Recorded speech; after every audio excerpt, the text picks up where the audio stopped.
What's up, everybody? Thank you for tuning in to another episode 59 of the All In podcast. I am one of your co-hosts, Eli Cooper, and once again joined by my guy, Mike Badzik. How's it going, man? It's going great. Good to see you, my friend. It's been a long time, like a whole week since we've done an episode. Yes. But this is a good one to do. We're very excited. NBA coming back. We get a chance to talk about it. Yes. NBA coming back. So, of course, if you're watching on YouTube, you can already see him on your screen. But if you're listening on audio, we brought back the man, the myth, the legend, Todd, a.k.a. Toadman Jr. is in the building to help us with our NBA season preview episode. How's it going, man? It's going great, man. Greetings from Margaritaville. Thank you for joining us again today, Todd. Drunk we Todd, have so much to cover today with the NBA returning. Preseason basketball is already underway. Tuesday, the games get kicked off. We're recording this on a Friday night.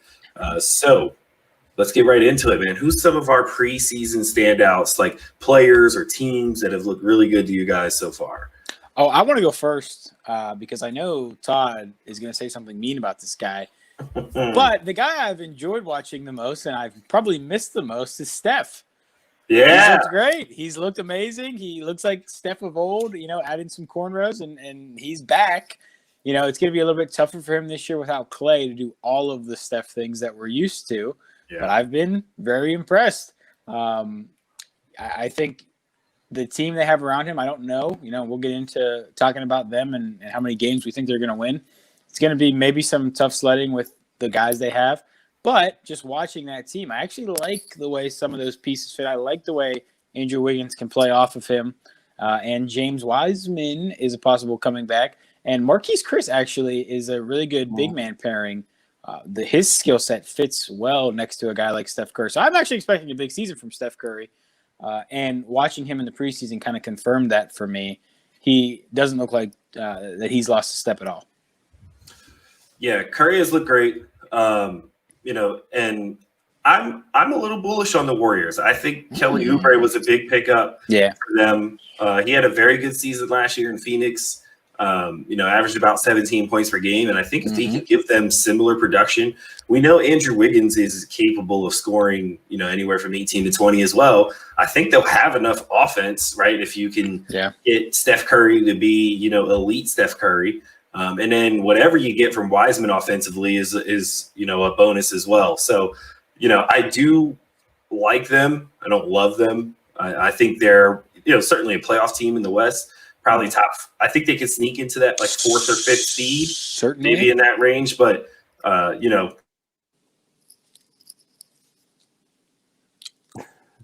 we'll get into the playoffs later. But certainly, we'll see. But I don't know. Shout out my guy, Kyle Guy, getting that game winner the other night.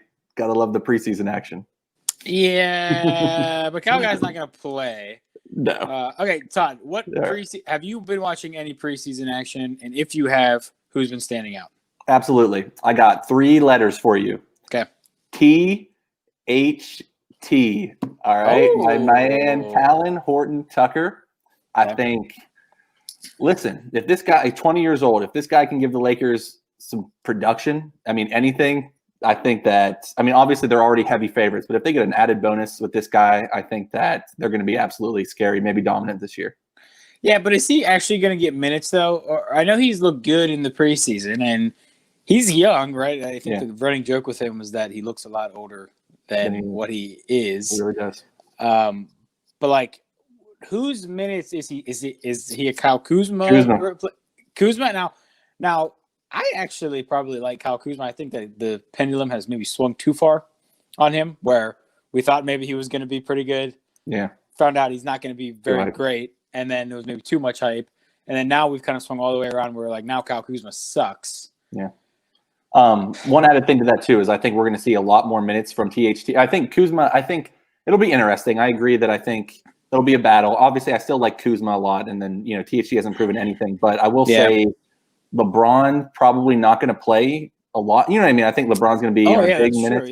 I think THT can kind of get a lot of those minutes, too. I think we'll see him a lot more early in the season. And honestly, I think that's why I said it, just because he's going to have the chance if he really shows out and he gets some more tick early in the season. We might see a lot more of him than we think.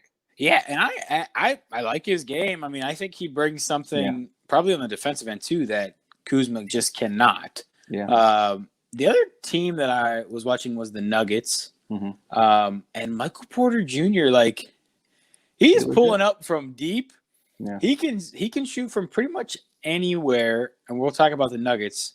So we won't talk so much about the Nuggets and how many games you're thinking to win right now, but do we like Michael Porter Jr. as someone who we're saying, okay, they have Jamal Murray, they have Jokic.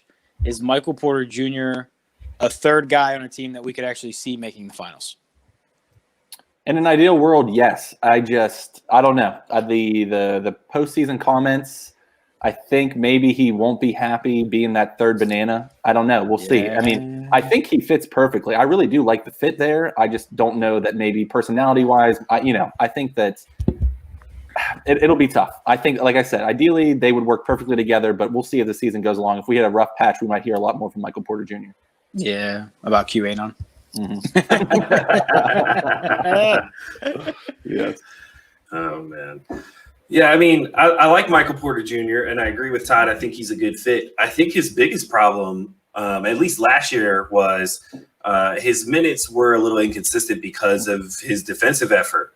Mike Malone was kind of, as a young player, trying to bring him along defensively, and he struggled. So, I think that's his biggest thing is consistency on the offensive end for one, and then his effort, at least defensively, has to be there. And for someone with his size and length and, has pretty decent quickness, he shouldn't be as bad as he is on the defensive end. I mean, there were times where teams were literally targeting him to, try to get guys open and attack him on the defensive end of the floor. And if that's the case, if you're that much of a liability, then he's not nearly good enough offensively yet to be on the floor in that case where they try to hide you. So he's got to be able to compete on the defensive end for him to be a factor. And one thing I just want to add to that is, too, I think that, Mike Malone was really hesitant to give him minutes. I think, he went a long stretch of the year without playing a lot. So I just think that that's a feel thing. So I think he could be at least a, replacement level defender as long as I think he'll get better over the year. I think he'll get a lot more tick this year, and hopefully we'll see if he can kind of, improve defensively. Agreed. One team I want to shout out too, preseason, the Houston Rockets, my man Boogie. John Wall looking healthy. I love looking that scary. combo. Yeah. The Kentucky deal has looked good so far. It's good to see both of them fully healthy. Like, we have not seen them fully healthy for about 2 years. Definitely for John Wall and even for Boogie. He was in and out of Golden State that year. So it's good to see him finally fully healthy again. Looking slim. Yeah, definitely. So, some preseason standouts for you guys there. Let's get into our NBA season preview. We are going to start with our early season award predictions. So we'll save MVP. Let's start with something simple. Who's going to win Roy? Rookie of the Year. It's a pretty limited race, I would say, but yes. Who's your favorites to win Rookie of the Year? You want to go, Todd? Go ahead. Yeah, I'll take it. So I think my favorite right now, and this could be some early season hype or early, preseason hype, but I don't know, man. LaMelo Ball, he's going to play a lot of minutes. He's going to have the ball a lot. He's going to have the ball a lot in his hands. He's going to make some plays that we're not going to forget. And I think that just his overall story, his following, I think that, right now, I think he should be the clear favorite. But could I add in my guy? So Bull is eligible. Oh, that's right. Yeah. So I'm still good with LaMelo, but I thought Bull, I think maybe, he could be an interesting player too.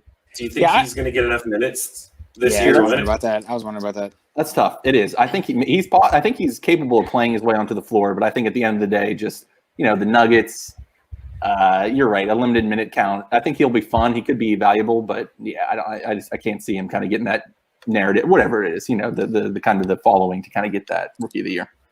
Yeah. So I thought about LaMelo Ball just from a minute perspective, and like they're probably going to ask him to do a lot more than other rookies are going to be asked to do. And also like the attention is going to be on him. So it's going to be a story, everything he does. Yep. I actually went with Obi Toppin here. Okay. Wow. I think, when we look at Rookie of the Year, and if you're asking me who do I think is going to be the best player in this draft class, it's not Obi Toppin, but just from a finished product, what is he going to do right now in his first year? He's an older guy. Old man. I actually think he does fit almost kind of well with the Knicks. I know they have a ton of power forwards, but he's actually probably the best one besides maybe Julius Randle right now. And he's going to have a lot of opportunity. They're going to focal point him. I don't know if they're in win now mode. They're probably not. So I'd imagine he's going to be getting a lot of minutes and probably the ball a lot. And he really is good, actually. I mean, from a scoring perspective, which a lot of times this comes down to scoring for Rookie of the Year, he can score pretty much 3 levels. He can shoot the 3, and he's a pick and roll guy, a pick and pop guy in some instances, and super athletic. So I think he's probably, I see him averaging 13 to 19 points, right? 19 maybe being the high end, and that might be good enough for Rookie of the Year in a class like this that there's not really a standout superstar. Yeah, going to catch some bodies. Yeah, he's going to catch some bodies. That's an interesting pick, I will say. I'm going to go with the number 1 pick in the draft, Anthony Edwards. How have we not talked about this guy yet? Listen, they're a team that's going to struggle for offense outside of D'Lo and Cat. Right, these are the only 2 guys. And Malik Beasley's solid, but I think Anthony Edwards is going to be the clear 3rd option in this offense. And I think he's the most ready scorer in this class, which is probably why he went number 1. He looked pretty good the other night in his preseason game, knocked down a couple threes. He looks like he fits. So I think he's going to get enough volume. He's going to play enough minutes, and he's also the number 1 pick. So I think he'll get enough attention. I agree that. The circus is going to be around LaMelo Ball naturally, but he is also the number 1 pick. He'll get enough looks, especially if, the T-Wolves are at least competitive. So I think Anthony Edwards in his rookie year can give you about 18 to 20 a game, possibly if he gets enough volume. Maybe at lowest, he's at least 15. That might just be enough for him to win it because we don't necessarily know that LaMelo is going to score enough. I think that's the biggest question mark about him. There was his preseason debut. He had a donut, 0 for 5, 10 boards, 4 assists. But the Rookie of the Year award a lot of times is about the scoring aspect. So we'll see if he can put up enough points. I think Anthony Edwards can and will. So I'm going to pick him to win it this year. So let's move on to our next award, 6th man. Yeah. Who you guys got taking the 6th man award here this year? I went with Marcus Smart, and I think he's not going to start. I like Marcus Smart from obviously we know what he is on defense, right? He's going to go and guard the best player in their team for the most part. But also, he actually is used more on offense than people realize, I think, just from a usage perspective. He really was the 4th option on that team last year, and that's going to expand even more with no Gordon Hayward this year. So he's probably going to up his points. He's kind of like the leader of that team from a bench guy perspective, and I think the Celtics are going to be pretty good. And when you talk about other bench guys who are the usual suspects, it's going to be tough for Harrell and the Lakers with the big guys that they have. Lou Will is 45 years old or older. Yeah. So I think it's going to be tough for some of those guys. And I think Schroeder's probably Schroeder has a chance if they don't start him at point guard, which they might. So I would go with Marcus Smart for 6 man. Yeah, that's where my mind went to. So I think the Schroeder thing, I'm leaning toward. He said he's come out and said he wants to be the starter. I'm leaning towards he's probably going to be the starter. If he's not, he'd be my first pick. But what I'm going to go with is Nilo. I think Nilo in Atlanta. I like that pick. Yeah, I think that we're going to have spicy. Clint and Collins. I'm thinking are going to get the starting jobs, and I think that he's going to come in, put up a lot of shots, and him and Trae Young could be dangerous. I think kicking out to Trae, I think he could have a lot of spacing out threes, knock him down. Bogdanovic, the floor's going to be super spaced, and we'll see. But yeah, my pick's Nilo. So all right, so I'll just pick it up for me. Yep. So I like the Danilo Gallinari pick. My pick for 6th man is Spencer Dinwiddie out of Brooklyn. Yeah. I'm pretty sure he's going to come off the bench behind Kyrie and Karis LeVert will probably be their starting backcourt. But Spencer Dinwiddie, assuming that Kyrie is healthy, I think he's going to play a lot of minutes. I really like his game. He's an excellent shot creator. And I think he's going to get a lot of touches. He might even be their third or fourth leading scorer, depending on what they get out of Karis LeVert this year. So, I think he'll get enough volume off of the bench to possibly win the award. Plus, he'll get the assist numbers as well. Yeah, I like it too. They're going to be a good team. So, yeah, usually a good team gets that. Right. Defensive Player of the Year. Who we got for Defensive Player of the Year this year? AD should have won it last year. I think he's going to win it this year. I think hands down the best defensive player in basketball, most versatile. I think this is his year. I think that it's still. I know we're not getting to MVP yet, but I think he's going to be inching that. I think this is the year that he is just dominant, start to finish, and I think that they're going to just kind of throw the Defensive Player of the Year at him. I think Giannis gets it again. His impact 3 times in a row.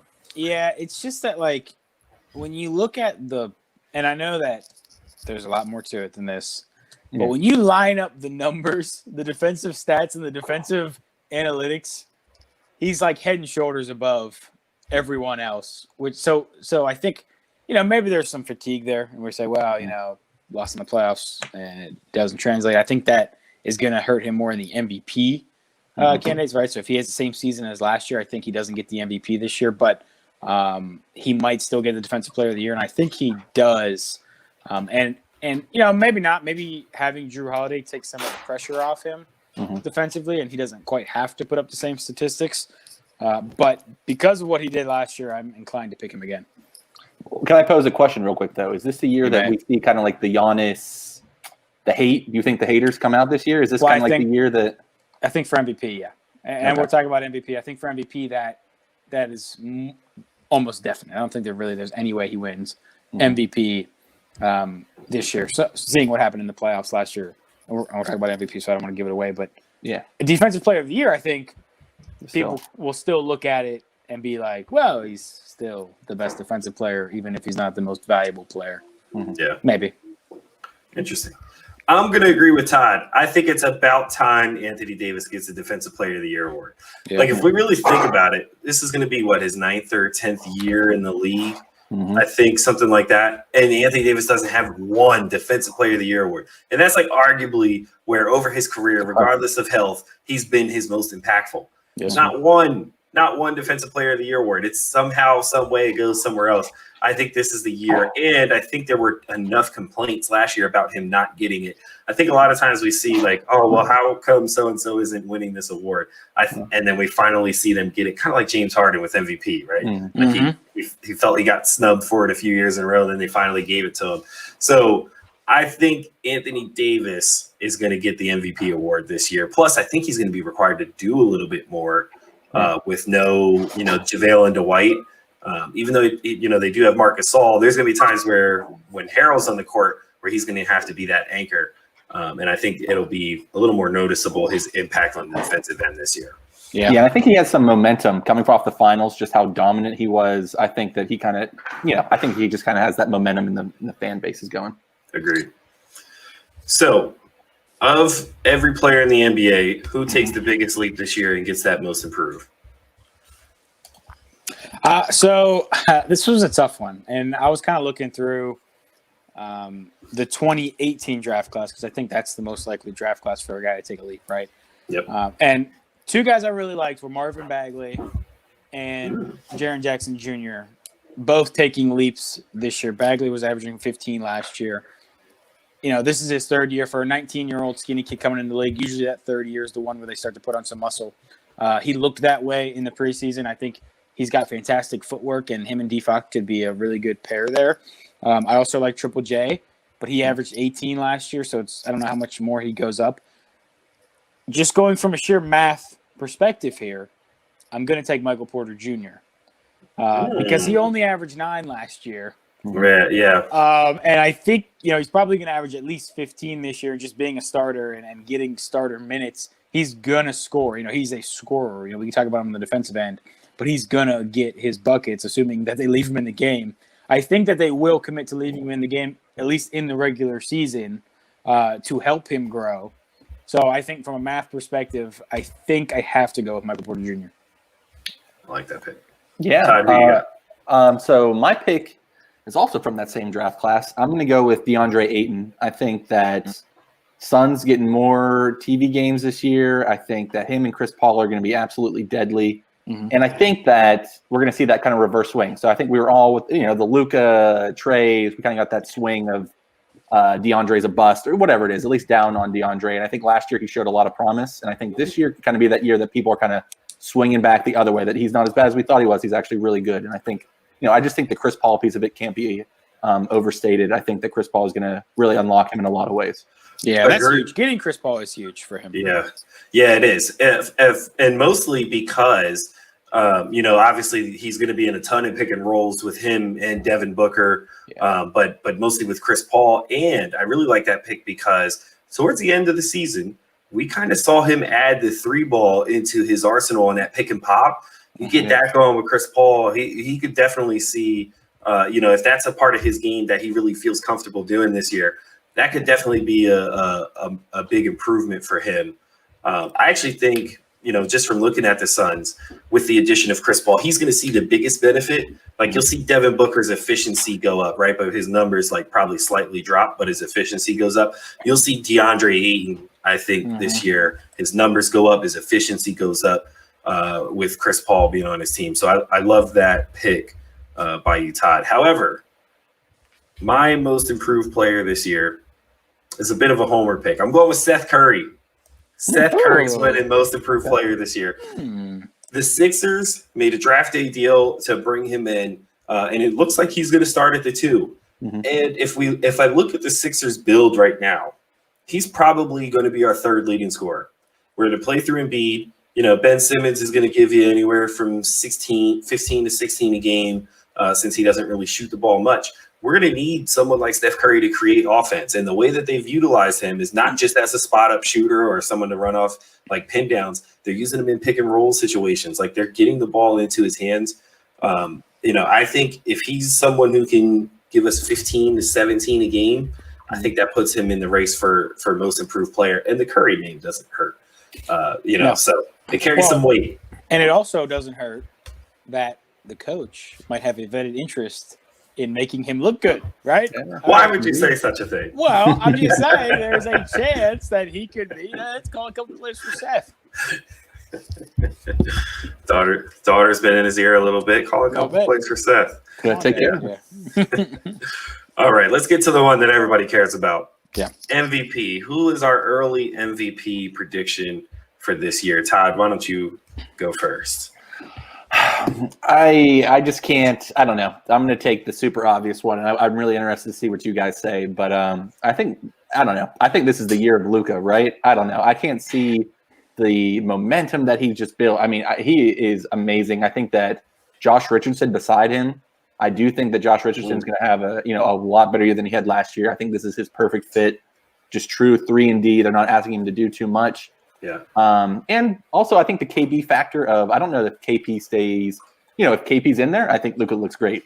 If KP goes out, Luka's going to be great. Like Luka's going to have the ball. He's going to do a lot more and we'll see. So I just think that, this is painfully obvious, but I think Luka's going to get it. I think he's going to take the league by storm. I do think that there is a conspiracy that it's already pre-decided that Luka is going to win. Yeah. I think that is something that is happening where people have just decided it's not going to be Giannis because he won it last year and he lost in the playoffs. So it's going to be Luka's year to win. Something is happening there that's a little bit weird to me. But my thing with Luka, and we've talked about this, Todd, is and we're talking about the win over unders, but I don't think that they're going to be a top 3 seed in the West. I don't think they're going to be a top 4 seed in the West, really. Some people might think that they're going to be that high. I still think that you need to be at least the 3 seed to win the MVP. I know Russ kind of broke that mold, but I thought that we had kind of said we don't like that when that happens, and we kind of have now kind of retroactively revoked that and said that was a bad idea. We shouldn't have given it to him because his team lost in the first round. We understand the stats. I'm personally, and Luka is amazing, of course. You guys both know me, and I'm the same way when I talk about James Harden. I don't like the high usage, put up a bunch of stats. That's not my style of play. I don't prefer that. But if we're just talking about, who is going to win, and we're not saying should win, and we're not saying, he's got the best odds. He's got the best odds. So maybe it is a good pick. I actually went I went with a name that I actually have not heard being mentioned so far, and that is Kawhi. And the reason I picked Kawhi is I think he's going to be on a mission this year. I think the playoff loss was embarrassing for Kawhi, and he is the type of guy that internalizes things. We're not seeing him out in the media, talking shit about Paul George and stuff. But I think on the court, he might take over just a step more. He averaged 27 last year, 28 last year, or 27 last year. Sorry, 27 last year. If he bumps that up to 29, and he locks in on defense, which I think he's more likely to lock in on defense with this 72-game season, he's going to be the best wing defender in the league, maybe only second to Ben Simmons, and averaging 29 a game. If the Clippers get the number 1 seed, which I think is a real possibility, it's hard for him not to win MVP or at least be in the discussion. I actually went with Kawhi here. Just real quick, I want to say, I just think that the condensed season, a dude that averages 29 but can't play in back-to-backs, I think he's going to sit a lot of games. I think it's going to be the same discussion that he had this year, right? So he had fantastic numbers. I just think that maybe those game totals are too low, and that might just be enough to kind of tweak it. Yeah, and I don't know that he puts up enough rebound and assist numbers as well that jump off the charts that make people want to go vote for him. And I don't think he's not the kind of person who cares about being the number 1 seed either. So he's not really going to have that going for him. Best player on the best team. So I don't know. It could happen, but like Todd said, he sits out too many games. Well, they're not going to be lower than, they're the 2 seed at worst, right? Maybe the 3 seed at worst. 3 seed at worst. It's a good and my theory is that he's going to lock in this year because of what happened last year. Yeah, maybe Ty Lue doesn't let him run the practice schedule either. So still living in San Diego though, like he reportedly was. Yeah. So I don't. We'll see, but I don't know. This is a tough one because I don't think Giannis is going to win it. I think there's not only voter fatigue, but again, what happened in the playoffs. There's that narrative matters, right? Yes. So even though they're probably going to be the best team in the East again, and he's going to have ridiculous numbers again. I just don't see, I don't see him winning it 3 times in a row. Yeah. I don't know that you can give it to Anthony Davis or LeBron out in LA because I think those two kind of cancel each other out. It's one of those cases where they're 2 top 5 players in the league and people don't really want to give either of them the award. So I don't know that I can really go there. And LeBron is right now the consensus best player in the league. Right. Yes, he is, right? So he already has voter fatigue because he's won this award 4 times already. So, and if Anthony Davis gets it, and he also maybe possibly gets the defensive player of the year like you both have picked, well, he's definitely the best player in the league then. It's not LeBron, right. So, that dispels that narrative. So I don't know. I like KD coming off the Achilles injury. There's a lot of question marks there, but I think the Nets are going to be really good.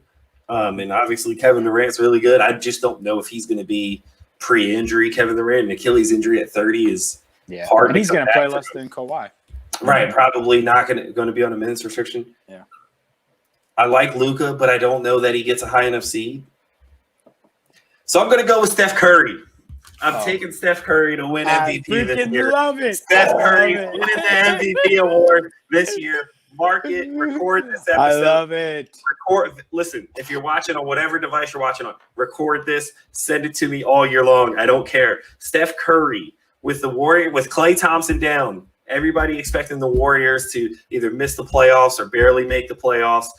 They're going to be a top 5 seed, and Steph Curry's going to average 30 and win MVP. You heard it here first on the All In podcast. 30. He's going to average 30 and win MVP this year. I think he's had more margaritas than me, man. So I like Steph Curry a lot. He's one of my favorite players in the league. Todd vehemently hates him. Now, well, let me ask. Well, maybe we should save this for the win over unders. Well, let's just talk about it now.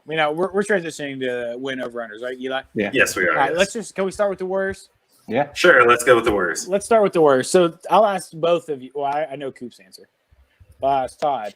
Is it more likely for the Warriors to make the Western Conference Finals, not the finals, the Western Conference Finals, or miss the playoffs? Miss the playoffs. Easy. I actually agree that it's more likely that they miss the playoffs. Well, then I think it's tough to give him MVP, right? Yeah, but if they do get the top 5 seed, he's winning MVP. So, like, I think he's going to have to do a lot for them to get that. So that's what I'm banking on here. But if he doesn't do a lot, then they're probably going to miss. Then they could miss the playoffs. But even if he gets them into a top 5 seed, there's no guarantee that they get out of the. I mean, there's no way that they get out of the second round at best because they're seeing LA and they have nothing for Anthony Davis or LeBron. Well, he's going to need to be. They're going to need to be a higher seed than the Mavs because Luka is going to put up ridiculous numbers, better numbers than him, right? And if we're saying it's not going to be a guy on a 1-2 seed, which I don't think you would go as high as say that they're going to be a 1-2 seed. He's going to have to put up crazy numbers, and so he's going to have to be higher than the Mavs. What's the win? What's the total at? What's the number at? The over/under on them is 38.5. Okay, and this is a 72-game season. 72-game season. So you're looking at like 39 and 33 if you're taking the over. And I actually have a $10 standing bet that they win 39 games this year. So I'm taking the over. And I'm taking the under. I think if he gets them to 40, that's probably a top 5 seed. Yeah. That's MVP worthy right there, if you ask me. I think they go under. I don't think Steph Curry plays the whole year either.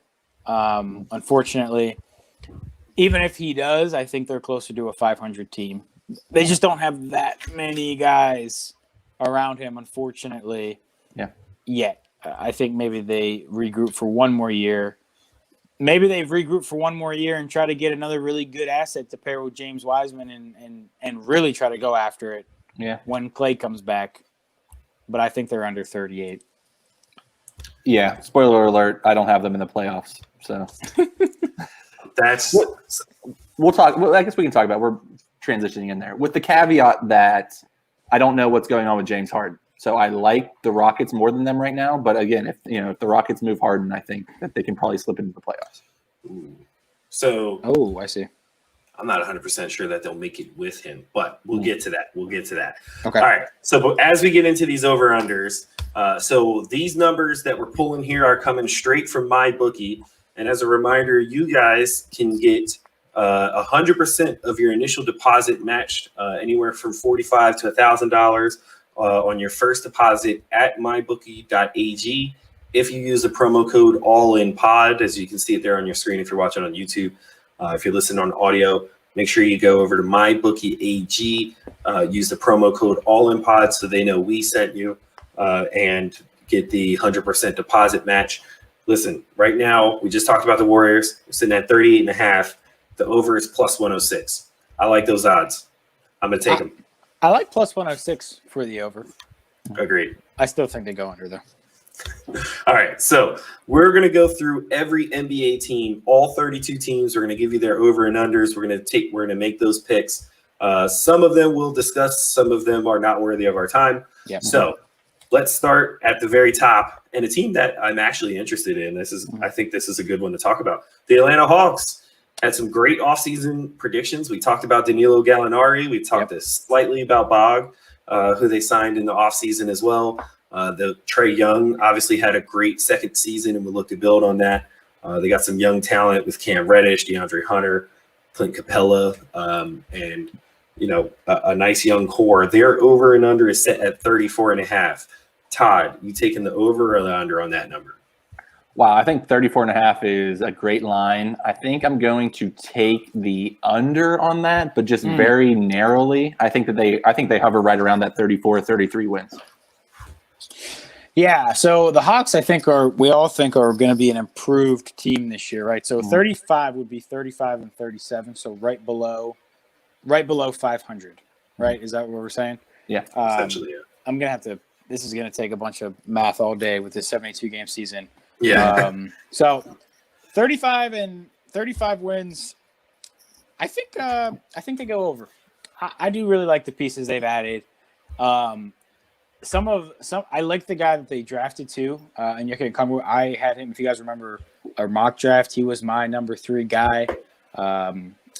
Also, DeAndre Hunter is going to be a more prominent role this year. So I think, actually, if the big concern with them is defense, those 2 guys, as well as Cam Reddish, I think they can make up for some of that defense. And we're talking about regular season here, so nobody's playing defense anyway for the most part. I'm gonna take the over just barely. Yeah, I'm going to take the over as well. I think they're going to be an offensive juggernaut this year in the East, a conference that isn't really well known for its defense in the first place. You got a guy like Trey who's already going to put up ridiculous numbers, and now he has better shooting around him, than he did even before. So, just the pace that they're going to play at, the amount of threes they're going to take is going to be ridiculous. And they have guys who will make those threes. I think they're a playoff team. I'm going to take the over. I think they're probably going to be at like 37. I think that's probably where I think they'll be just over 500 just on their offense alone. Okay. Let's go with Boston Celtics. A team that went to the Eastern Conference Finals last year. No more Gordon Hayward, but had a solid draft and some good free agent signings like Jeff Teague, Tristan Thompson, and some other guys that they brought in. Their number set at 44.5. So remember, we're in a 72-game season. 45 and 37 would be the over there. 45 and 27. 45 and 27. 27, yeah. I'm going over for the Celtics. I think they're a 48 to 49 win team.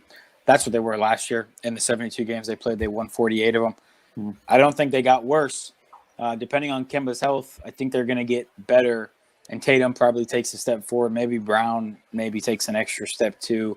Yeah. And as far as, now I think the East is going to be a little bit tougher for them schedule-wise. Yeah. So maybe they drop a couple more, but I actually like the over there.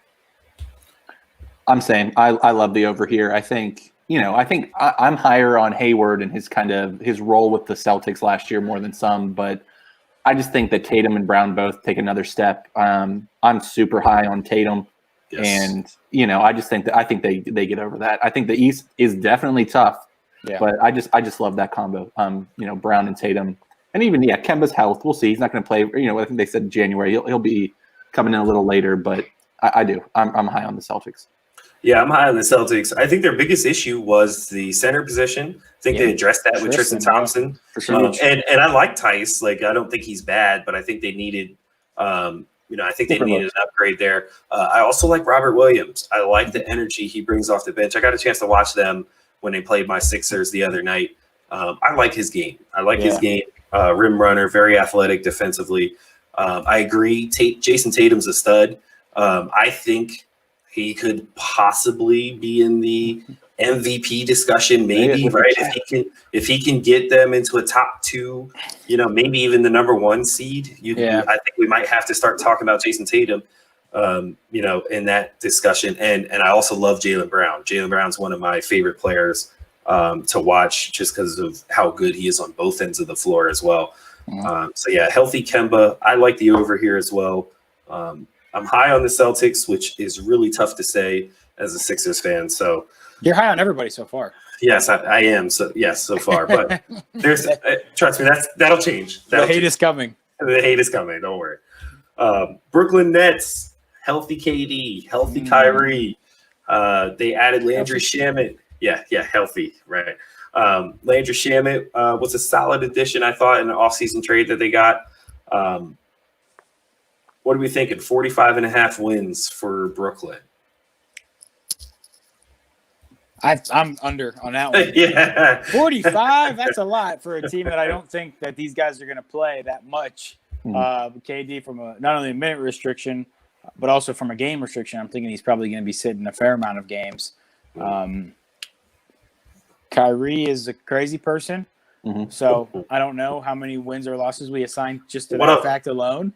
How dare you? You pawn. I know. I'm a pawn. But we are pawns. We are pawns. So yeah, I'm going to go with the under. I think that's a lot of games. Like in comparison, the Heat won about that many games last year, and they played 73. They won 44 of them. Yeah. No, I think the Nets are, come playoff time, they're going to be the toughest out in the East probably, just because of those two guys. But regular season, it's kind of like I'm not sure how serious they're going to take it, so I'll go under.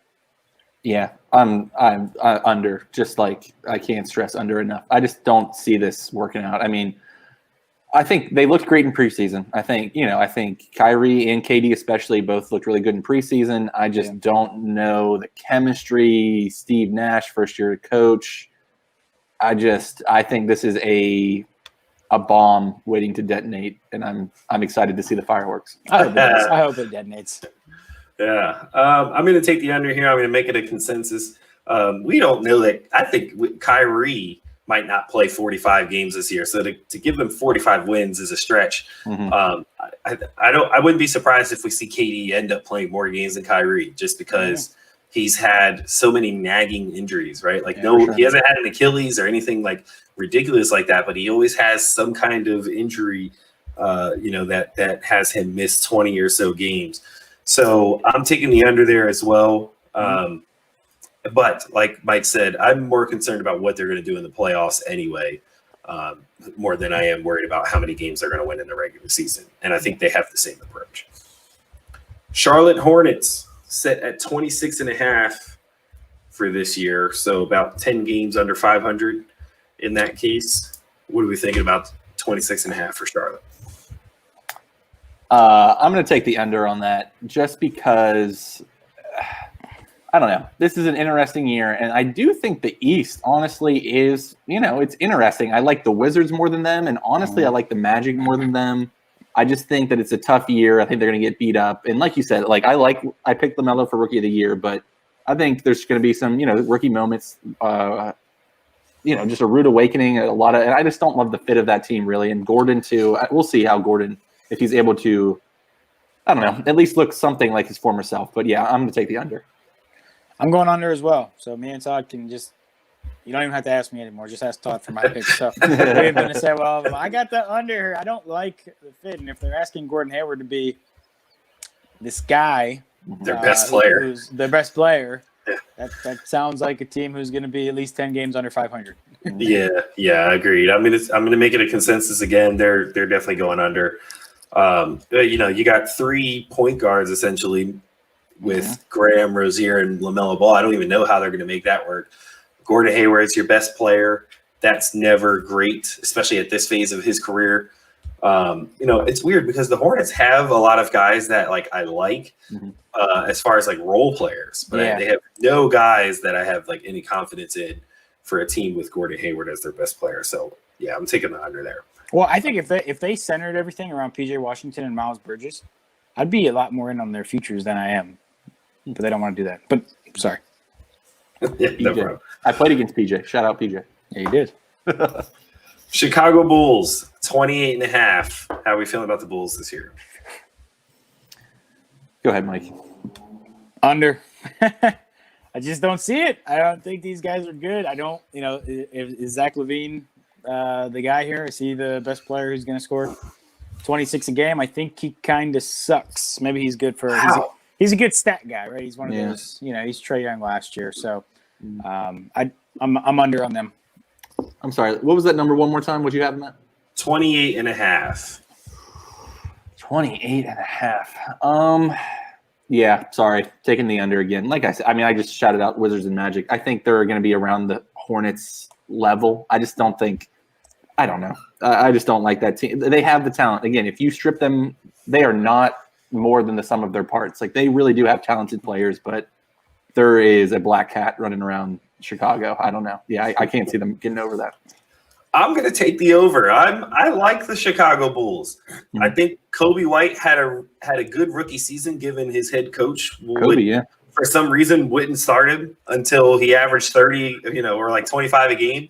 He wasn't able to start over whoever it was that was in front of him. But I think Kobe White takes a step forward. They got a new coach, Billy Donovan, who, as we know, is going to stress more defense. I really like the fit with Patrick Williams, who they took at number 4. I think they needed a wing who could defend. I don't love Otto Porter Jr., but I do like Patrick Williams. Markkanen's going to have to take a step forward, though, for them to hit that number, in my opinion. I think he's got to be more consistent offensively than what he was last year. I was expecting more of a breakout, not a huge breakout year for him, but I was expecting for him to take a step forward. I don't think we saw that. But I also like Wendell Carter Jr. I think he takes a step forward this year. I like Zach LaVine, especially offensively. Obviously, he has his deficiencies on the defensive end. But I think with guys like Patrick Williams and Wendell Carter Jr. and Kobe White, I think they'll have enough guys where they can kind of hide him on the defensive end of the ball. I'm going to take the over, but like 29 or 30 maybe for the Bulls. And you're really high on Kobe White, right? Yes. And where did he go to school? I love Kobe White too. Where did Kobe White go to school?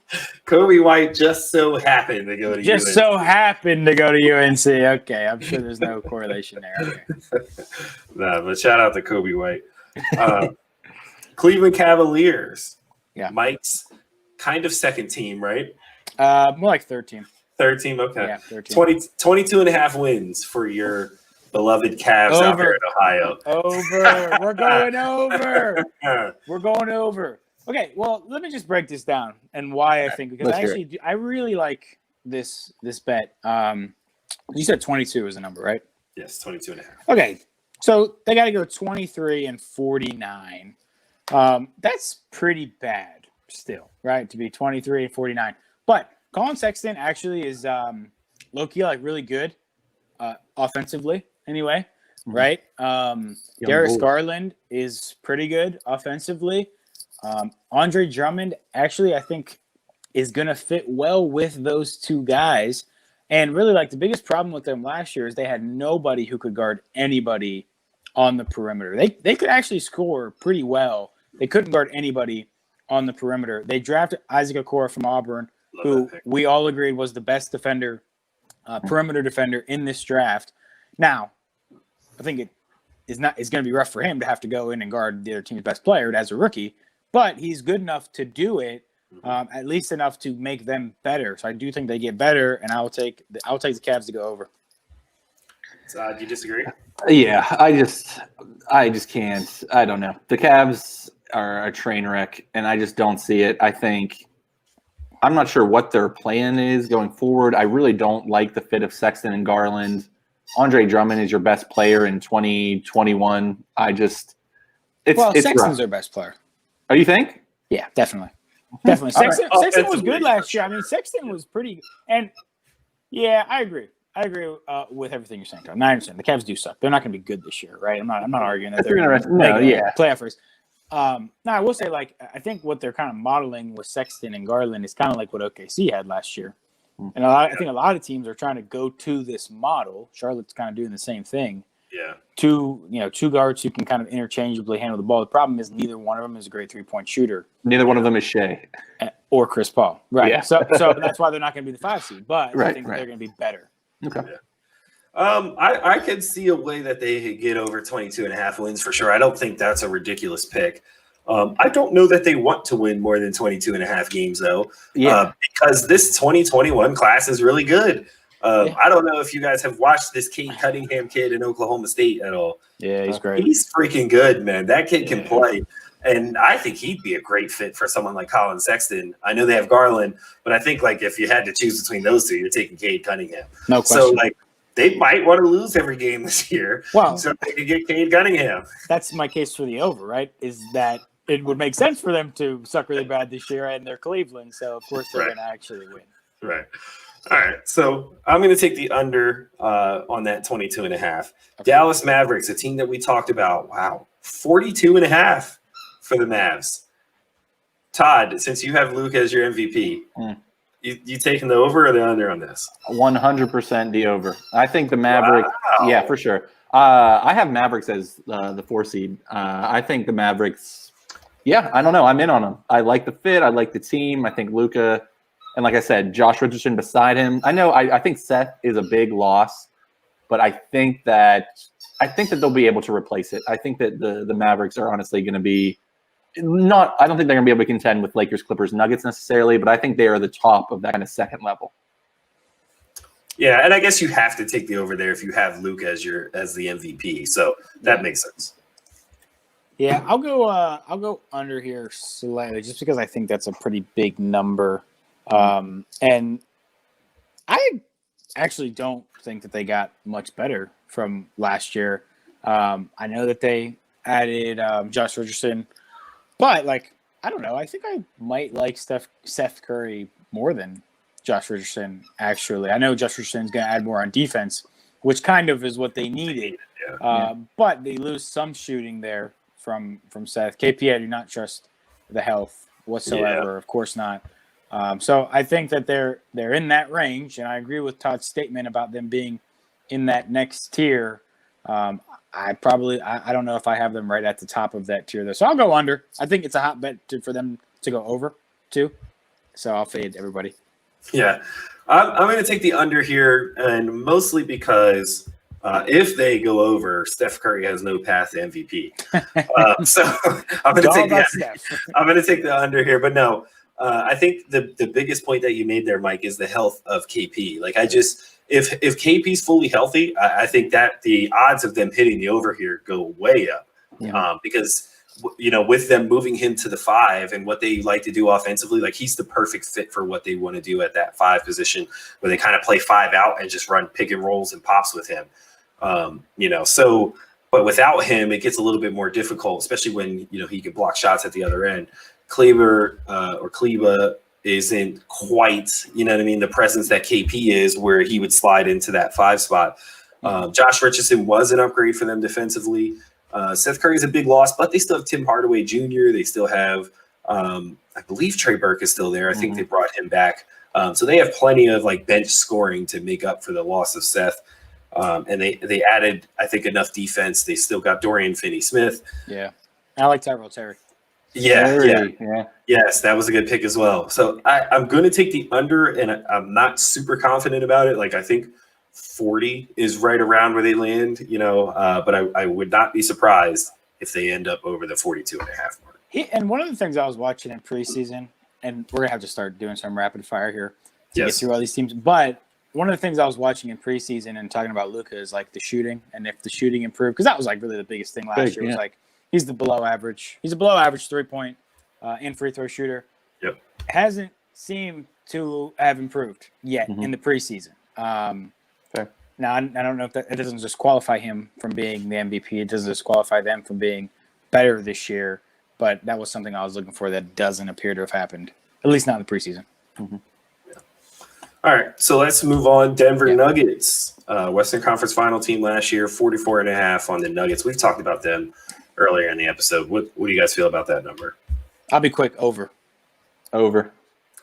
as well. I'm going to make it a consensus. We have the Detroit Pistons up next at 23.5. They gave them one more game than Cleveland. That's odd to me, but okay. I would take the over there. Really? I just think, I don't know. I think I like Blake. Blake is balling.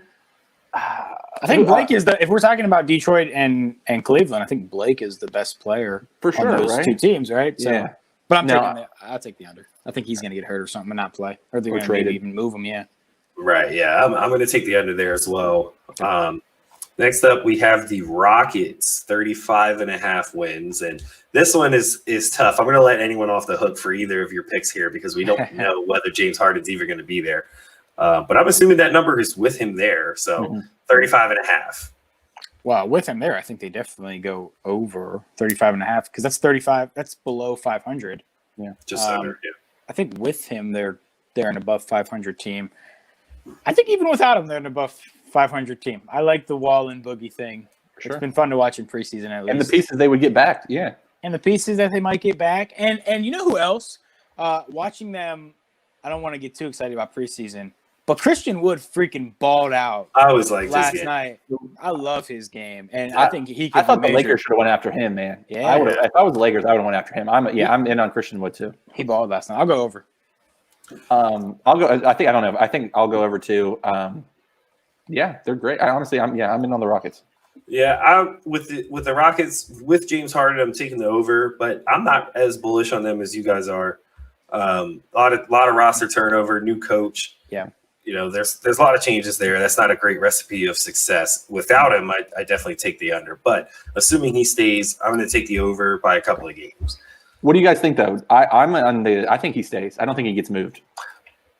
I think he stays right now. I mean, I think he stays because I don't think the Sixers are actually going to give up Ben Simmons for him, and I don't think the Rockets will move him without it. And I don't think the Sixers should give up Ben I don't Simmons think they should either. They should not. Don't do it. Daryl Morey, you did enough. Yeah. Just stop. Especially with the price. The price was supposed to be Ben Simmons and other pieces. First. Yeah, I don't know. Yeah. Kick rocks. Yeah, I don't even know if I'd do it straight up. I mean, I think from a franchise, you kind of have to. If that presents itself, right? Like if James Harden is a top 6 or 7 or 8 player in the league, depending on who you ask, you almost have to make that deal. Yeah.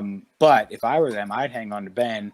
And me and Todd just talked about this, but I kind of wanted to see Ben and Joel, and this maybe we should do the Sixers next, in a full season together with Doc Rivers, not Brett Brown. Well, and I'm pretty sure that's the plan. That's what Elton Brand said coming into the season, that he was not going to move them. And I agree. I think it's fair to keep those two guys together under the new coach. I think it would be premature to do that. I think if we gave up Ben Simmons and other pieces and draft picks for a 32-year-old, a little bit fatter James Harden, I think I'd call collusion with Daryl Morey making that trade. He's trying to help his old franchise. He hates those guys. He hates those guys. Maybe he probably does. But there's no way I'd give up someone who has the ceiling of Ben Simmons for a 32-year-old James Harden who put on 10 pounds in the offseason. There's just no way. And you don't know like Rick Ross. He looked like Rick Ross in the preseason so far. Thick Ross. No way. So per Mike's suggestion, we'll skip to the Sixers here. Over under 42.5. I got the over, and we skipped Coach of the Year, but I got Doc for Coach of the Year. Oh, we did. That's right. Yeah. I like this Sixers roster a lot with these shooters. It doesn't take a rocket scientist to figure out you got Ben Simmons and Joel Embiid. Maybe get some shooters and not Al Horford. Thank you, Daryl Morey. Breaking news. Thank you, Daryl Morey, and anyone with a brain. So I like what they've done. I think Doc is the right guy for Joel Embiid, right? If you need someone who's going to command a little respect and a little kick in the butt and be okay with it, I think it's coming from Doc Rivers. I think they're a top 3 seed in the East this year, maybe even top 2. Yeah. So I got the over, and I got Doc Rivers Coach of the Year. Hammer the over. I agree with everything Mike said. I think that honestly, I think Seth and Danny Green will help that a lot. I like it. Yeah, I'm in on the Sixers.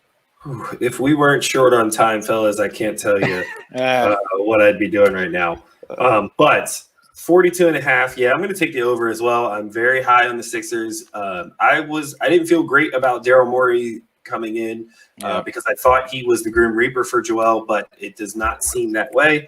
And I like what he did this offseason in surrounding these guys with a proper team of shooters and defenders. Like Danny Green has 3 rings, and I get it. Like he was really bad in the finals, but Danny Green, I think, is one of the bigger offseason additions, and I think we'll see that this year. I think he'll play really well under Doc Rivers. And just a culture piece too. I think they needed influx of culture. Yeah, exactly. I agree. So next up, we have the Pacers, 37.5. I'll take the over on it. I don't know. I just think the Pacers are solid. I'm go back and forth on what Vic's going to look like, but I think that he has I think he knows he's trying to get that money. I don't know. I think over. I think the over is safe. And Sabonis is a dog. I like the over. Sabonis is a dog. And really, when we start talking about the Pacers, he should be the first guy we talk about. Yeah. But Vic is, he's got 15 points in 17 minutes at halftime right now. So I think he looks okay. Also, Brogdon, full season of Brogdon for them, hopefully. I think that's a big piece for them. And so I'll go over. Holiday Brothers. Yeah, I'm going to take the over as well on the Pacers. They're still solid. Los Angeles Clippers, 47.5 this year. I gave my pick, and that's a big number, first of all. look at last year, like they have to be just about as good in the regular season. And I think they will be, maybe even a little better. So I'll go over there. I'll take the over too. I'm on record in some group chats and on Twitter mentioning I think Serge is a huge pickup. I honestly still like Serge over Trez, and I think the Clippers did too. Absolutely. And so I do. I think the Clippers. I think they get the over. Okay, so I'm going to make it a consensus and take the over. I thought Serge was a big signing for them as well. The other team in LA, 48.5 for the Lakers. 72-0. All right, so Todd's taking the over, I guess. 48.5. So they have to win 49. So they have to go 49-23. That's a lot of wins for a team that I don't think their best player is going to play every game. He's probably going to miss at least 10 of the 72. Todd, is that a safe number to say? For sure. I'd say that's low, yeah. That's low, right? So I think I'll go under for the Lakers. I do think that they're going to be in, we'll talk about that later, but I think they're going to be just as good in a playoff standpoint, but regular season, they might take a step back. So you have the Clippers as the 1 seed in the West then? Yeah. Okay. I'll just real quick. I just like the pairing of Trez. I think Trez and Lou Will was awesome, right? Trez and Schroeder. I think that can more than make up, not more, but you know what I mean. I think that can make up for LeBron being out. I think AD is going to still play a lot of games. I think that I don't know. I love that team. I think, as I mentioned earlier, THT. We'll see. I think they got some young pieces. I think the Trez and Schroeder, they can go. I think they'll be all right. I still think that over. Yeah. Gotcha. Yeah, I'm going to take the over on the Lakers as well. I think they win 50 games this year. Coming off their title. Memphis Grizzlies, young up-and-comers, almost made the playoffs last year. Their number is 31.5. That feels low to me. That does feel low to me as well. I'm going to take the over. 31.5. Oh, man. I love the Grizz. Honestly, I do. I love that roster, but I got to take the under there. I just don't. It's a tough West. It is. They had a great year last year. They're going to be worse than last year, then, is what you're saying. I just think that the West is better. I don't know. I got to take the under there. Well, I think the Pellies will be better. For me, I think they're still in that same group of teams, right, Grizz? But I think that the Spurs get a lot worse. And we'll talk about the Spurs. So maybe they drop and the Grizz pick up a couple. If they go... They went 34-39 last year in 73 games. So that's close. That's close. I feel like I should be taking the under, just from my normal perspective of everyone's thinking they're going to be better, so they're probably going to be a little bit worse. But I just like Ja and Triple J too much. Yeah, I'm going to I took the over on that as well. Miami Heat, NBA final runner-ups, 43.5 for the Heat. Over. To the Heat. Give me Jimmy buckets all day, baby. I go over, I guess. Yeah, I guess I go over. I mean, I think they're going to be just as good this year, maybe better, with Tyler Hero possibly taking a step, and maybe even Bam takes another step. So I guess I have to go over. Agreed. I'm going to take the over on the Heat as well. Although they might be a team. They might be a team who goes, well, we made the finals last year as a 5 seed.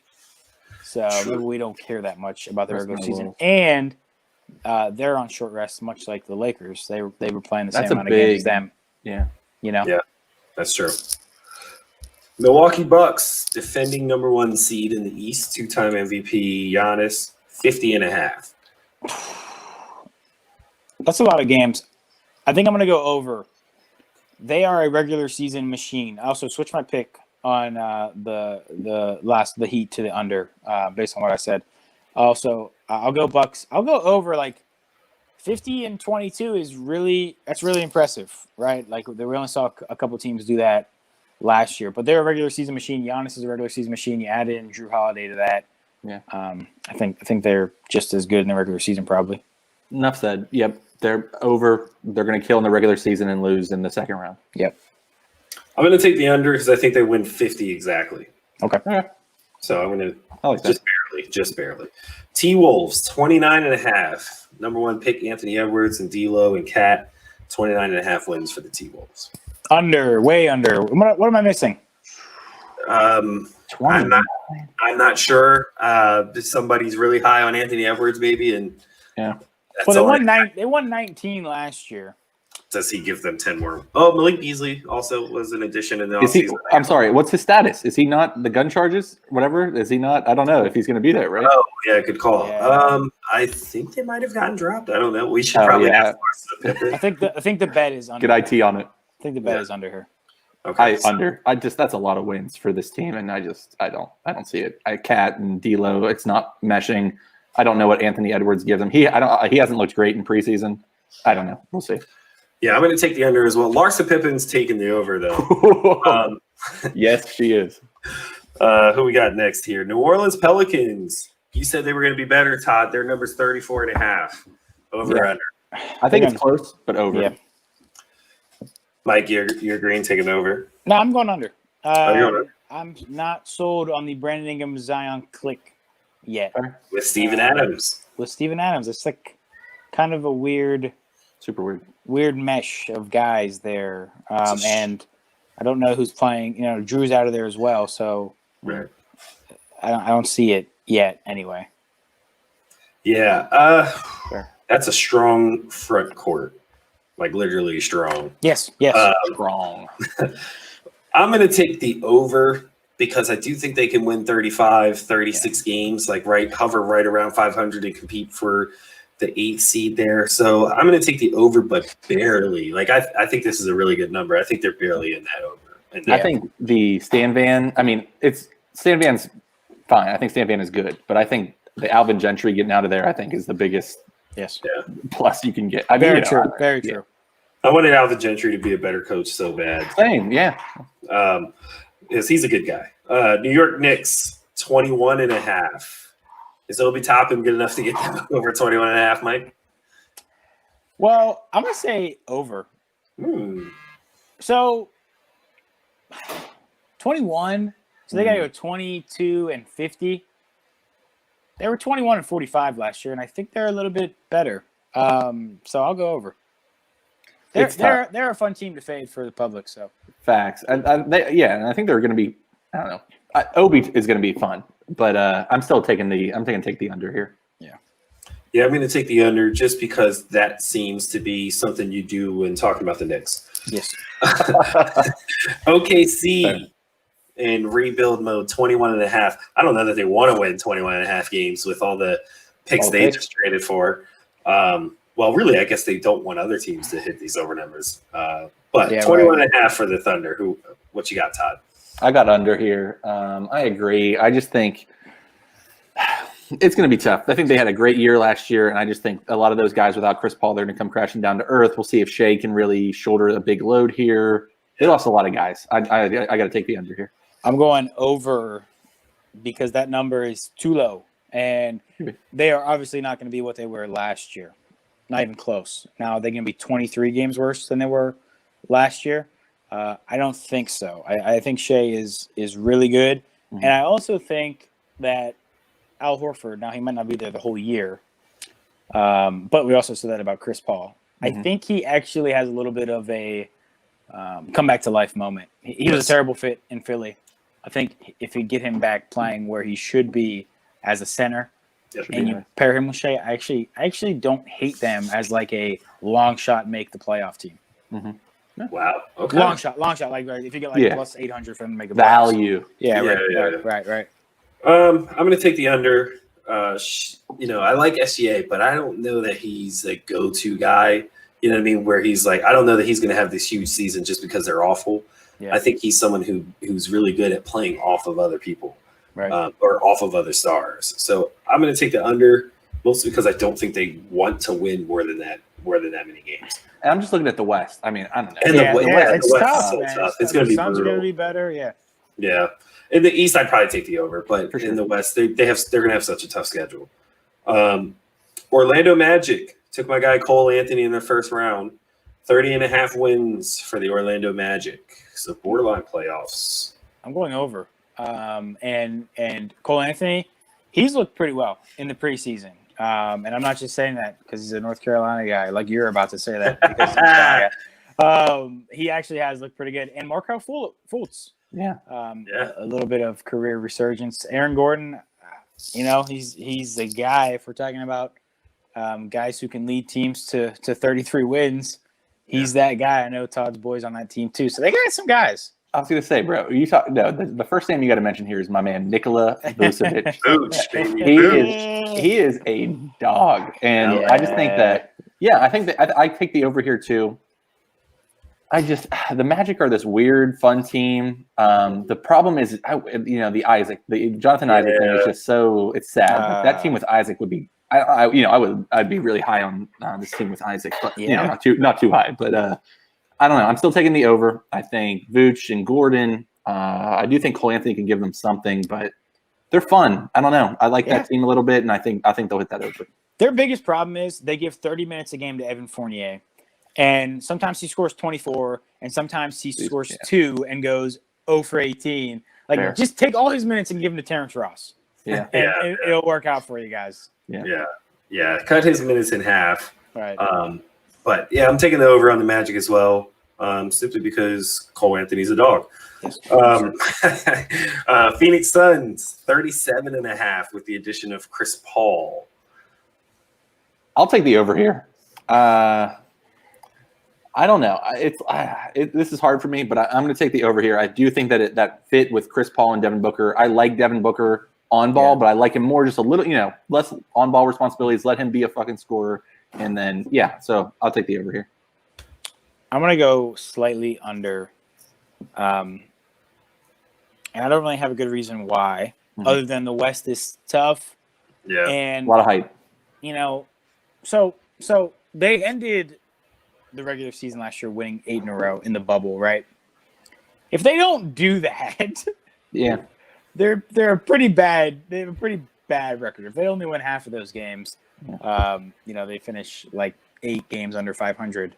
So actually more than that, they finish like 12 games under 500. So I don't know how much of a leap they get from Chris Paul, unless some of these other guys get. If Aiden is the most improved player, like you say, maybe they do.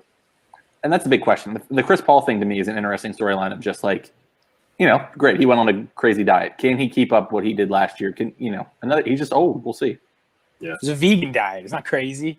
All right, whatever it is. I couldn't remember. I thought it was something. All right, whatever. You're going to have the vegan community cancel. I know, right? The pod is canceled. You're talking crazy. Here. You can tell I'm not vegan. I'm gonna take the over on the 37.5, just barely. I think they win like 39, possibly 40. I really like Chris Paul. I like Mikal Bridges a lot too, and his playing time is going to go up with no Kelly Oubre. I love the fit there. So Cam Johnson. I also really love their new black uniforms. I think that's an extra 3 to 4 wins right there. So over on the 37.5 for the Suns. 39.5 for Dame Dalla and CJ out in Portland. That's under, right? I'm going. That's tough because last year they only won 35, but Nurkic didn't play and Collins didn't play. Yeah. 39.5. They got to win 40. I think they win 40. I think they 40 win 40. 30. Okay, so they're probably top 6 then in the West here. I think they are. I think that's hilarious. No, 40. I think. Jazz. Yeah. Oh, the Jazz. They jumped the Jazz. They jumped the Thunder. They jumped the Rockets. Maybe they're in there, and they're right there. I think. I mean, this is a team that was in the Western Conference Finals the year before last. Yeah, true. No, I'm taking the over here too. I think I'm with Mikey where it's like I really love that 40 number, and the 39.5 is like that's going to be cutting it close. But the Nurkic thing, I mean, Nurkic and Dame really do have that going. McCollum, they got, and also biggest move of the offseason, getting rid of Hazonia, right? Hazonia will no longer get minutes. And Whiteside. So that's like that could be 30. They got way better. Yeah, they got way better. Where did Whiteside go? Whiteside is. I just saw him playing last night for Sacramento. No, Sacramento. Yeah, was it Sacramento? Yeah. Going back and home. Gary Trent, and they brought in Cantor, who I think he's a slightly better version of Whiteside. Fair. Yeah. But we'll see. I guess. Yeah. But I do think over. I think Dame. I guess it's hard because there's a lot of hype. I could see the fall off here. I think this is the team that I'm most scared on. Maybe I think that this is the team that could have the biggest drop. Whatever it is. I'm scared, but I also think that if things go right for them, Dame, CJ, and Nurk. I think that's a tough lineup, and I like what they did in the offseason. And I'll take the over here. Is no one gonna say a word about Melo? I'm gonna talk about Melo. Okay. Why? I'm taking the under because Melo's in their starting lineup. Doug and James are gonna kill me after they watch this episode. No, but if you have Melo in your starting lineup, you're not winning 40 games. Oh, you disrespected Melo. You said he sucks when he sucks. Oh, how disrespectful. Yeah, he's not even. Lakers should have got him. Melo is Melo now. He's gonna be that player for the next 7 years, right? Like he'll just be this guy. He could. Yeah. But yeah, I'm gonna take the under. I'm not. It's just who plays defense for them is my thing, like at all, other than Nurkic. Nurkic can't block everything. Covington, they brought Covington.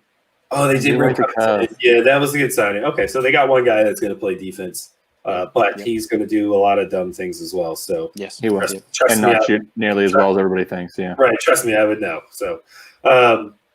Kings 27.5. Whiteside getting them over, Mike. You know I love Whiteside. 27.5 is a pretty low number. I'm gonna go over because I am high on Marvin Bagley. Mm-hmm. I think he takes a step. D-Fox and one of my favorite rookies who we didn't mention at all is Halliburton. I think everybody loves Halliburton. He can't really shoot. How that works. Yeah, his shooting thing is weird, but he's a really good athlete and really good vision.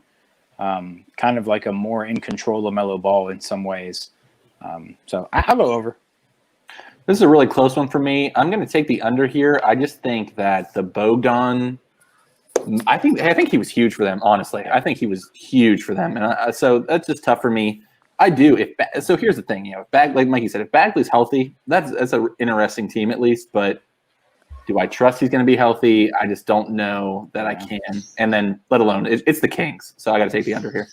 Yeah, I'm going to take the under because, like Todd said, it's the Kings. They're dysfunctional. Yes. Who knows what's going to happen with Buddy Hield? That's what I was going to say too. Yeah. So that situation needs to be settled. So. I'm going to take the under, but I think that's a really good number. I wouldn't be surprised if they go. It is a good number. This one I would not bet. Yeah. Same. This is one that I would avoid at all costs. Spurs 29.5. Do we think the Spurs are going to be better than the Kings? Nope, I don't. I think they're going to be under that number, and I think DeMar DeRozan might not be there much longer. I think they're a team that's actually going to maybe struggle a little bit this year. Now, I will say, of all of the first-round draft picks and where people got them, I might like theirs the best. Devin Vassell. Yeah, my guy. Yeah, we remember from our mock draft, we were all, me, you, and Taylor were all super high on Vassell. And I like the fit of him going to the Spurs as well. But I think that they're a team that's starting rebuild mode. So I'm going to go under, sadly. See, that's tough for me. The DeRozan thing is a great point, but – do they start the rebuild with Pop still there? I'm not sure. Again, this is weird. I'm going to take the over here, but I liked it because I'm in on DeJounte. I think that, I like him. That team is still tough. They're gritty. I don't know. I just can't see them going under this with Pop right now. And, whatever. They're the Spurs, so maybe this is a bad pick, but I'm going to take the over here. Now, I like DeJounte a lot, and I like Vassell a lot. I wanted to be in on Lonnie Walker. Yeah. I like Lonnie Walker. That's my guy. He played 27 minutes last night. I won't tell you. You want to know his stat line? Okay. He played 29 minutes last night. He had 1 point and 2 assists. That's rough. I'm out on Lonnie. Yeah.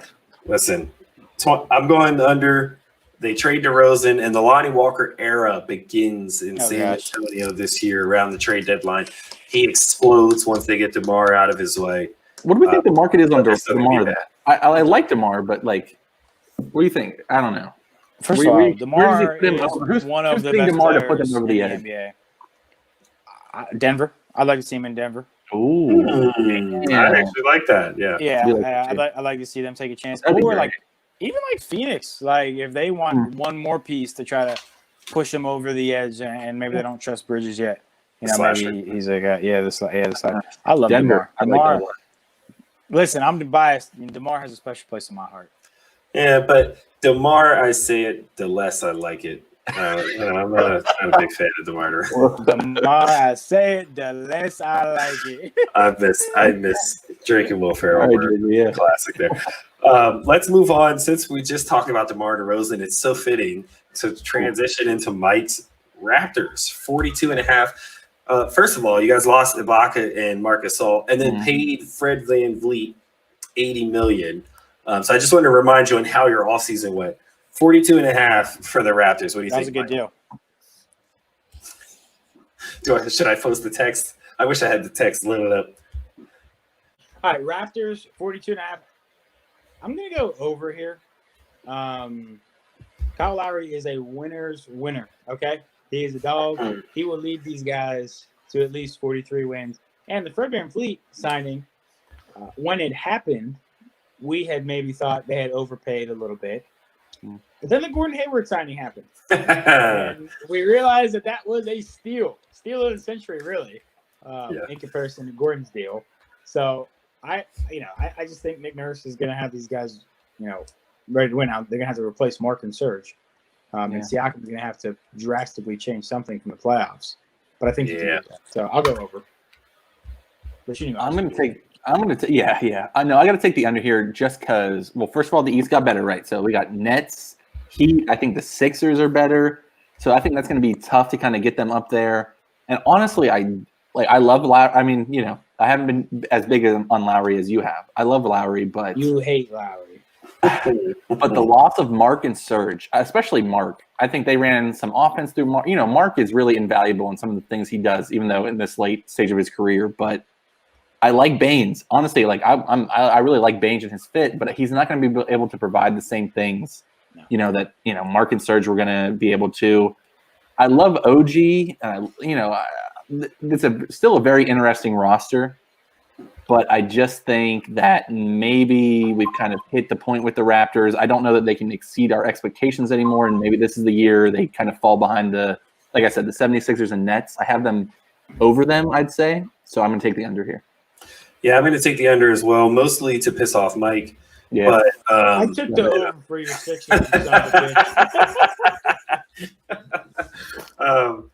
But no, in all seriousness, I think the Serge and Gasol loss are going to be a bit much for them to overcome.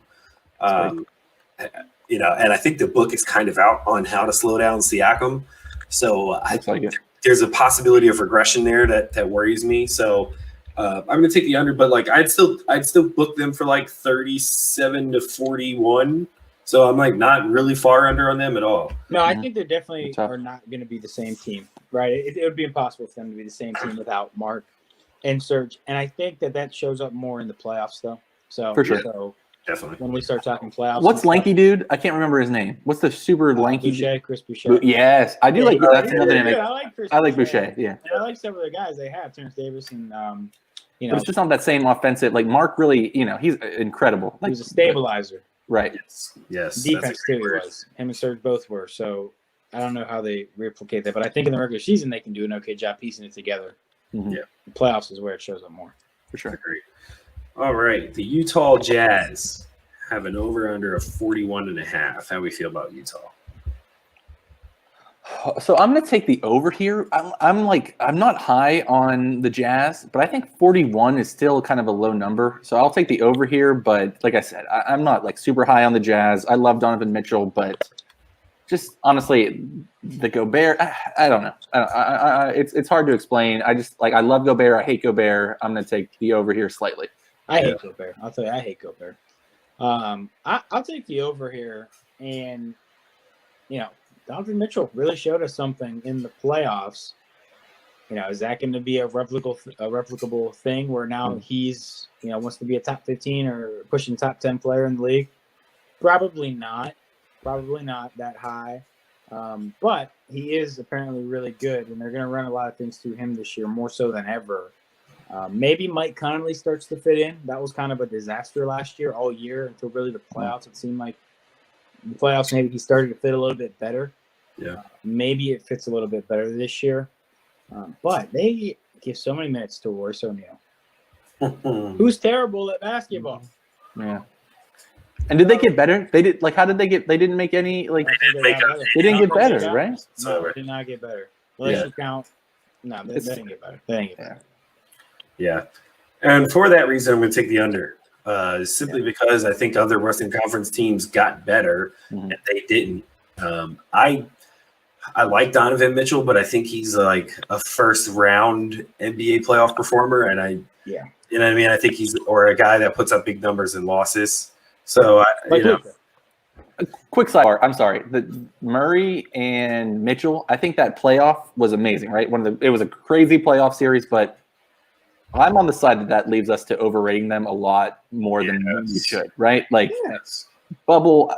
We're talking about the bubble stuff, but I just think that like maybe they aren't quite what we think they are just because of that series. And Todd, we talked about this the other day with the no crowd thing. Yeah, like that is going to benefit these younger guys so much. And I made the comparison to the MLB playoffs when the younger pitchers were just running through the league in the playoffs, and you're thinking normally these guys struggle big time because of the crowds. It was kind of the same thing in the NBA playoffs, and then it kind of end up Lakers won, so we don't. Will we get these fans though? That'll be the question. Playoff time. We might not get these fans, man. Yeah. By playoff time, I hope so. Yeah. I hope too, but I wouldn't necessarily put money on it. Yeah. So I'm going to take the under there. Washington Wizards round out our 30 NBA teams at 33.5. Russ, get them over 33.5, guys. 33. I like the Wizards, but I'll take the under here. That's a lot of wins. I feel. Why? Because Brad Beal's not that good. No, Brad Beal's legit. Brad Beal's the best player on that team by far. But I don't like Rui. I don't really like. I don't know. Like some of these guys, like Thomas Bryant, is like the case to me where it's like, oh, potential. He has this. He can do all these things, and then he sucks. Like he can't do the like. And that's, to me, I like the Wizards. I like them at like 30, 31, 33. Just, that number is too high for me. I'm going to take the over. And I think Russell Westbrook and Bradley Beal are good regular season players. Yep. And can do good regular season things. Russell Westbrook was third team All-NBA. Yeah. And I don't like Brad Beal that much. Not because I think he's bad. I think he's good. But I think that him bitching and moaning about not being all NBA when his team was one of the worst in the league and he played zero defense. And he played zero defense last year, which I know, who cares about playing defense at all? But, he was one of the worst defensive players in the league last year. He used all his energy on offense, had one of the highest usage rates. Of course, he averaged. He was one of the worst. I don't know. He was one of the worst defenders. He was one of the worst defenders on the worst defensive team in the NBA, though. So I just think that, like, how bad is he? He's one of the worst defenders. But when you got 4 dudes around you that can't guard, I'm not going to play defense if no one else. He had no case for all. The only time they won was when they had like the highest offensive rating in the league for like a month period, and then like I don't know, it's tough. Give me Brad Beal. You put Brad Beal on any team with a chance, Brad Beal is a dog. Yeah, he could be a good like third best player on a team that makes. He's the second best player on a championship team. No, he was the second best player on whatever. We're not gonna argue about. What about Wall? Okay, but what about? You're right, but Wall and him had a chance at the conference finals. A chance to make the conference finals. Okay, all right, you're right. So he's not the second best player on a championship team. So John Wall isn't the first best player. Anyway, I'm the one arguing for the over here. You put it so anyway, you're right. You picked the under. I'm taking the over. I think Denny's better than we gave him credit for, too. I watched a couple of preseason games of theirs, and I actually kind of liked Denny. And I like Kitchenmore. Yeah. Same. I'm going to take the over here as well, just slightly. I think they win like 35 to 37. They hover right around 500 and make the playoffs. I think you can pretty much book that for any team that Russell Westbrook is on alone. Let alone, Brad Beal. I like Brad Beal more than Mike does. But I'm not one of those people who thought he should have been all NBA or all star. So I agree with you there. Well, that's me. That's my entire point. I like him a lot too. He just shouldn't have he didn't have a case for it either. Last year. Right. Yeah. And there's some other arguments that I've gotten into about Brad Beal. That's why I think it's so funny is because he's a hot topic, man, because of the numbers he just put up last year and how they compare him to other guys like Klay Thompson and other players at his position. It gets a little murky, but I'll say this though. I don't think that Russ necessarily deserved that All NBA team. I think that's a valid argument. No, I wouldn't have. When we did our votes as All In Network, I don't think we had him on there. I'm not sure anybody even voted for him to be on there. No, I don't think so. But his second half of the season was pretty ridiculously good. Yeah. Russ is a big question mark for me in the sense that I like Russ and Brad. I just think that it's a different fit. Russ is another year older, short condensed season. I don't know. It's tough. Yeah. Protons though. We should do a short episode of Brad Beal versus. I would sign me up. I would come with a binder. Just let you two argue about Brad Beal for 15 minutes. There you go.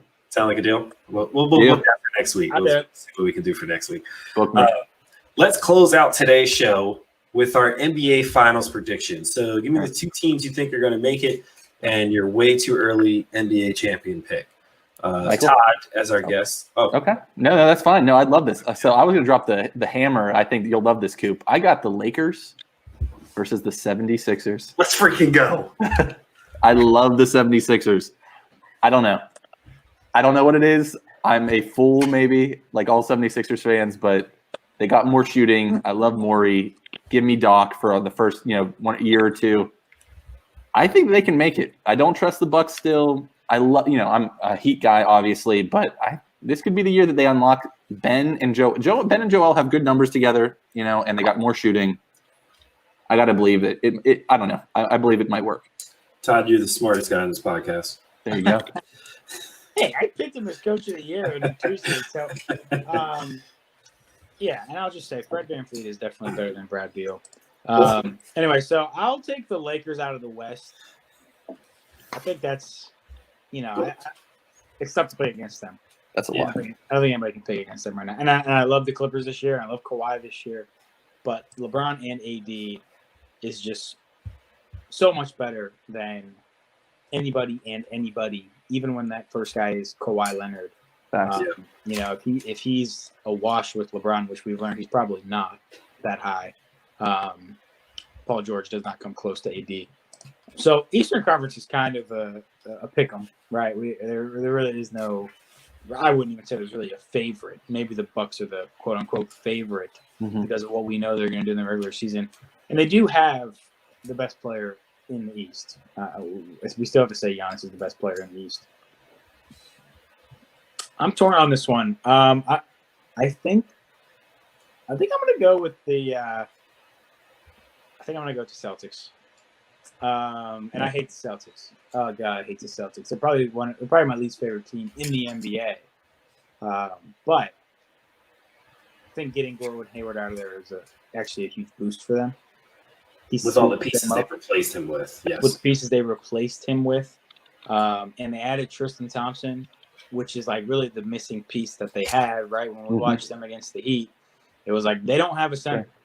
Yeah. Right, even if you're just playing like it's a toss-up, right? So let's look at like the matchup game, which is kind of exactly how it went in the Eastern Conference playoffs last year, right? Celtics were a good matchup. The Raptors, they had bad matchups against the Celtics, right? They couldn't play that style, but the Heat had great matchups against the Celtics and the Bucks, and I think the Raptors actually had better matchups against the Heat than the Celtics did.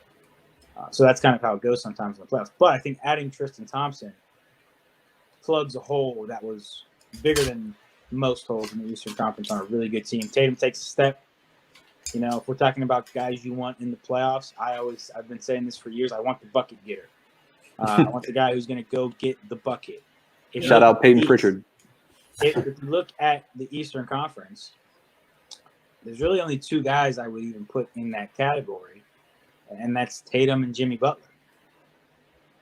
And I think Tatum takes a step this year and becomes that guy. So I got Lakers and Celtics. Lakers win.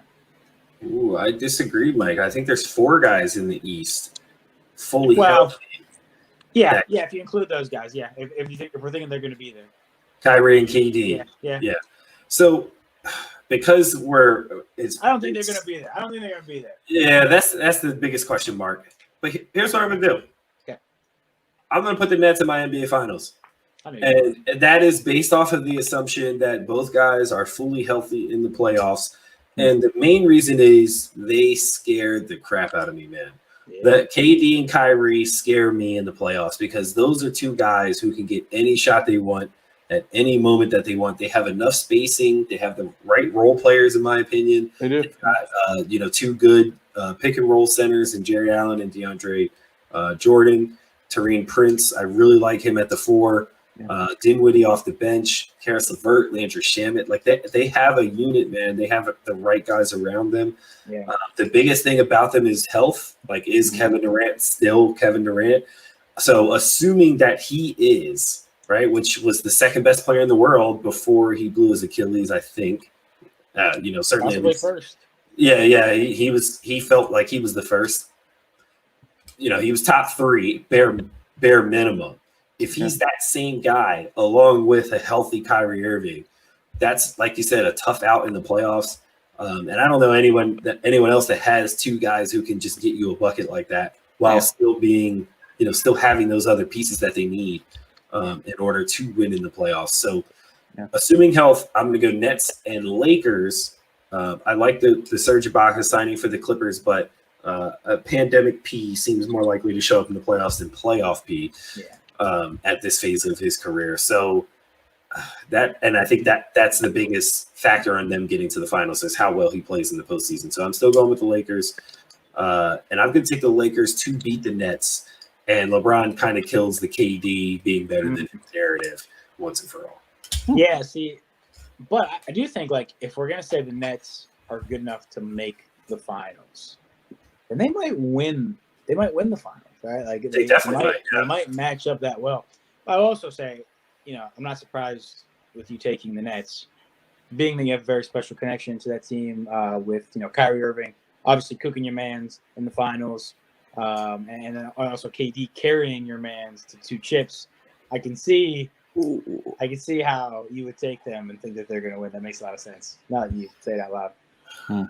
You know what? This is because I took the under on the Raptors, right? Yes, it's a mic drop. Yes, it is. Yes, it absolutely is.